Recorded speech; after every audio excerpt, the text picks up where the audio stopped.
Ayan, hello mga kananay, happy afternoon po sa lahat mga kananay. Ngayon pong hapon na to ay aralin natin paano gawin po ang crochet na alcohol pouch mga kananay para sa ganitong uri ng alcohol. Ito po yung pinaka pouch ng mga kananay. Ayan po, ngayon po ay i-tutorial ko po yung paano gawin po ito mga kananay. Yung final count na po kasi itong ginawa ko na to at saka design na rin po mga kananay. Ito po ay ating aralin. Ayan po, ihanda lang po natin ang ating mga gagamitin. Para sa project na po na yun mga kananay, gagamit po tayo ng tatlong uri ng yarn. Ngayon ay, itong alcohol pouch na to ay meron po itong terno. Na-post ko na po ito. Ngayon naman, nakagawa ako ng big wallet po mga kananay. Ito po yung project ko maghapon. Ginawa ko. Ito po yung big wallet ko. Gusto ko po, gawan ko po siya ng terno nito. Kaya ang color po natin na gagamitin ay sa pinaka-body po ng alcohol pouch ay kulay black. Para po mayroon po siyang katerno nito mga kananay. Ngayon po ay handa po natin ang ating materialis po. Gagamit tayo ng botones. Number 5 pa rin po yung ating hook. Tapos panggupit po ng ating yarn. Ngayon po ay gagamit po ako ng black. Tapos, dahil mag-uumpisa po tayo mga kananay, para makita nyo po yung stitch mga kananay, gagamit po ako muna ng kulay red. Ayan po, mag-umpisa na po tayo mga kananay. Ayan. Para po sa umpisa mga kananay, ang ating gagawin ay, ayan po. Ito po yung natutunan ko sa pagko-crochet mga kananay. Dito po tayo pinakabuntot po ito ng ating project para hindi po tayo kakapusin sa pagbubuhol or tatahi po sa dulo po ng ating project. Kailan meron po siyang allowance na buntot po mga kananay ha. Ayan po, ngayon po isusukat po natin dito ang ating ring. Ayan po, yung magic ring po natin ay dapat kasukat po nitong takip ng ating alcohol. Ayan po yung sukat ko. Ngayon po, magic ring lang po ulit yung gagawin ha mga kananay. Ayan po, magic ring po yan. Tapos kunin natin tong ating yarn. Tapos, sa magic ring natin na to mga kananay, gagawa po tayo ng 20 na single crochet. Slip stitch ko lang po muna. Ayan, hindi po yan kabilang bilang ang slip stitch yung umpisa po. Ayan, ngayon po sa paikot ng ring na to mga kananay, gagawa tayo ng 20 na single crochet po. Ayan po mga kananay ha, 20. Ayan. 1,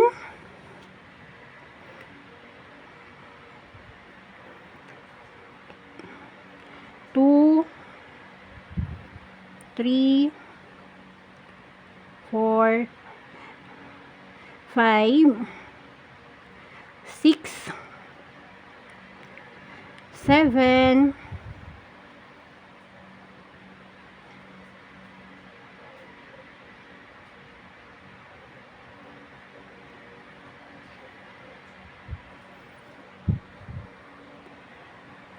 Ayan po mga kananay, 20 single crochet na po yan paikot sa ating magic ring. Ngayon po ay slip stitch po natin dito sa una nating single crochet. Slip stitch po dyan. Tapos, ito na po yung ating first round mga kananay. Ngayon, para sa tangkad po, gagawa po tayo ng chain 2. 1, 2. Tapos, sa parehong stitch po kanina mga kananay, dito sa una nating single crochet, dito tayo tutusok para sa double crochet. Para sa second round po, makakagawa tayo ng 20 na double crochet. Tapos, dito na rin po natin siya itusok sa unang single crochet. Ayan. Itong dalawa po mga kananay ay nagsisilbing isang count po ito. Isang count po ito mga kananay. Ayan. Ito ay 1. Tapos paikot nito ay makakagawa tayo. Total of second round natin ay 20 na single crochet paikot ha. Total ng double crochet paikot mga kananay. Ayan po. Ayan po mga kananay.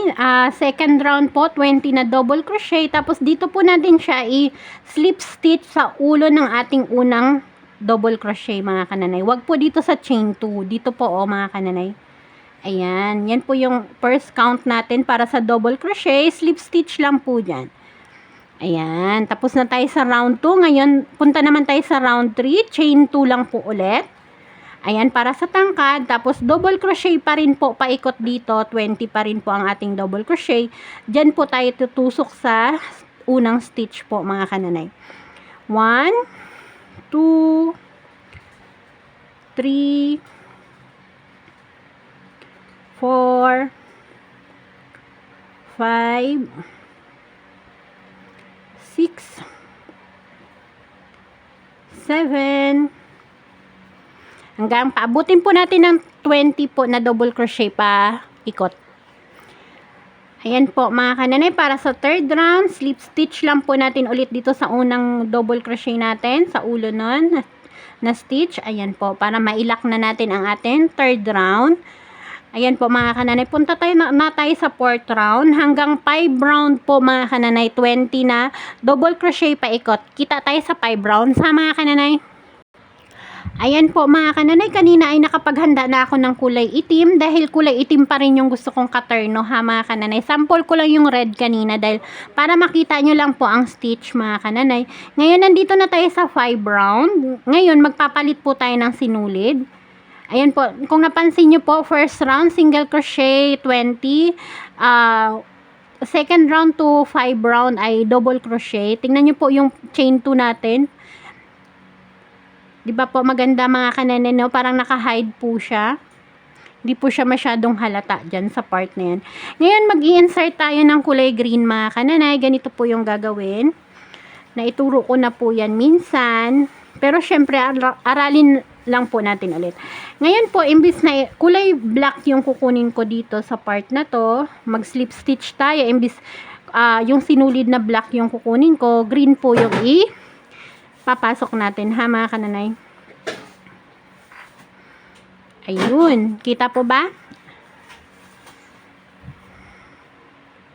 Ayan.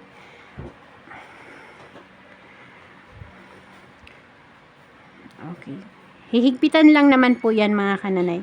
Ang idea ko nga po dyan, binubuhol ko na po yan para chain lang muna natin ng isang beses para hindi lang po siya ito, yung sa loob po na to mga kananay. Mamaya itatago naman natin yan. Ibuhol lang po natin ng isang beses para hindi ganun magluluwagan yung ating gawa. Ngayon po, itong kulay green po, magsisilbi po siya na parang dahon po siya tingnan ng ating tulip. Parang ganito din po mga kananay. Ganito na po kasi yung design na gusto ko sa aking mga project. Ayan, ituturo ko yung idea na to kung paano po siya mga kananay ha. Ito ay double crochet. Pa V-stitch po yan. Ayan po, gagawa na po tayo ng ganyan.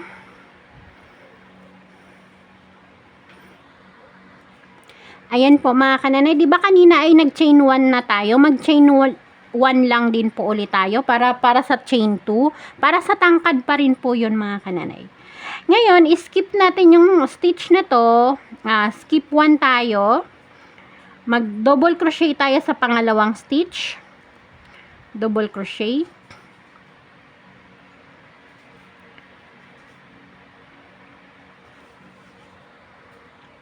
Ayan po mga kananay, meron na tayong double crochet dyan. Mag-chain 1 po tayo. Tapos gawa po ulit tayo ng double crochet. Dito pa rin po natin i-insert. Ayan, para V-stitch po ang tawag dyan mga kananay. Tapos double crochet, skip 1 natin to. Dito tayo tutusok. Tapos mag-chain 1 po tayo. Tapos double crochet ulit dito sa kapareho. Para makakreate po tayo ng V-stitch po yung tawag dyan. Sa paikot ng round 7 mga kananay ay 1, 2, 3, 4, 5. Sa round 6 pala, makakagawa tayo ng 6 na kapareho nito ay 10 ganyan mga kananay, 10. 10 V-stitch ha mga kananay. Ayan po, pansinin nyo po ang ating project mga kananay. Ayan, 1, 2, 3, 4, 5, 6, 7, 8, 9, 10. Ayan, 10 na set ng V-stitch mga kananay. Kaya V-stitch, ganyan po yung yari. Ngayon po, sa round Sa round 7 mga kananay, ay magpapalit ulit po tayo ng sinulid. Ito. I-slip stitch po natin siya, wag dito sa ating chain, kundi dito sa ulo po natin ng una nating double crochet. Ulit. Pero dahil magpapalit po tayo ng sinulid,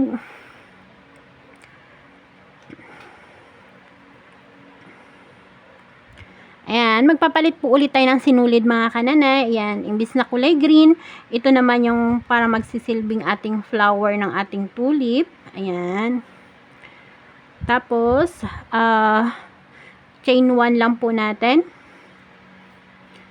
Ayan, tandaan nyo po, mayroon na tayong chain 1 mga kananay doon kanina ha. Tapos, ito ay atin lang pong ibubuhol ng isang beses.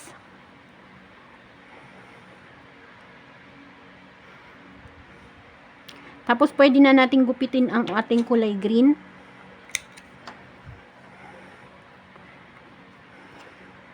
Kasi last sinulid na rin naman natin tong ating in-insert mga kananay. Ngayon, gagawa po tayo ng tulip design po dito mga kananay. Ayan po. Ito po ang ating gagawin doon sa sinulid na ating in-insert mga kananay. Ayan.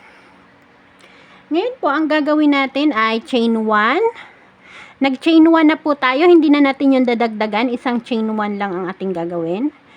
Naka-isang chain 1 na tayo. Tapos, double crochet po dito sa gitna ng ating V-stitch mga kananay. 4 na double crochet po ang ating gagawin. Ayan po. 1, 2, 3, 4.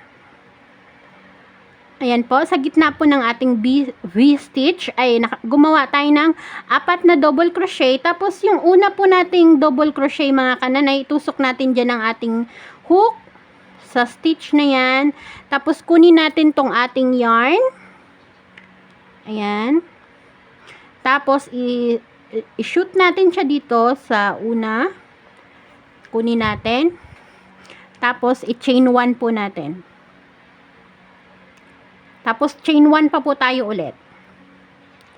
Bali, 2 chain ang ating gagawin doon, mga kananay. Chain 1, tapos plus isa pa. Tapos, ngayon, sa kasunod po, mga kananay, dito po sa gitna ulit. Dito po ulit tayo mag-4 na double crochet. 1,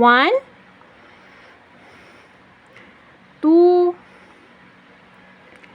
3, 4. Tapos, parehas pa rin po ang ating gagawin mga kananay. 4 na double crochet po yan. Itusok natin ang ating hook dito sa unang double crochet. Tapos, sabay kunin natin yung ating yarn.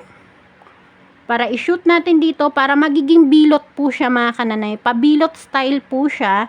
Tapos, chain 2 tayo. 1, 2. Tapos, double crochet sa kasunod na V-stitch. Ayan, ulitin natin to hanggang makarating po tayo sa dulo ha, mga kananay. Pag makuha nyo po ito at ma-practice mga kananay, matutuwa po kayo kasi parang nakakatuwa tong project na to eh. Yung, lalo po pag nabuo nyo po, tapos ay maganda yung kinalabasan. Ayan, dito ulit. Kunin ang yarn. Ilabas siya dito sa unang double crochet sa ulo, tapos chain 2. Ayan. Tapos double crochet po, paikot dito ha mga kananay, ganun po ang gagawin. Ayan po mga kananay, natapos na po yung patulip design sa ating alcohol pouch. Nasa pang last round na ako, sinukat ko, tama naman siya, okay naman siya dyan. Ayan po. Ngayon po, paano siya i-slip stitch? I-slip stitch po natin siya mga kananay dito sa hindi pa pala, ito na po huling tulip na to, pang 10, tapos chain 2 po tayo ulit. Tapos i-connect po natin siya dito mga kananay, dito sa part na to. Hindi ko alam kung ano yung meron dito, basta meron po siyang stitch dyan mga kananay. Ayan, i-connect po natin siya dyan. Slip stitch po natin siya dyan. Okay?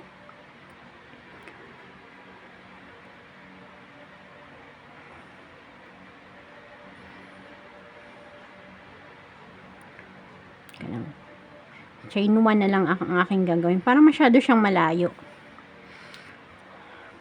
In-adjust ko na lang po. Ayan po mga kananay, nag-decrease ako ng, imbis, dito sa pagitan, di ba, chain 2, ito ay ginawa kong chain 1 na lang. Okay, tapos ngayon, chain 1 po tayo. Tapos ngayon, paikot po mga kananay, ang bilang po natin ay 20, dapat na single crochet po mga kananay, dahil mag single crochet po tayo sa part na yan. Ayan, single crochet dun sa una nating stitch. Tapos, dito sa space, single crochet.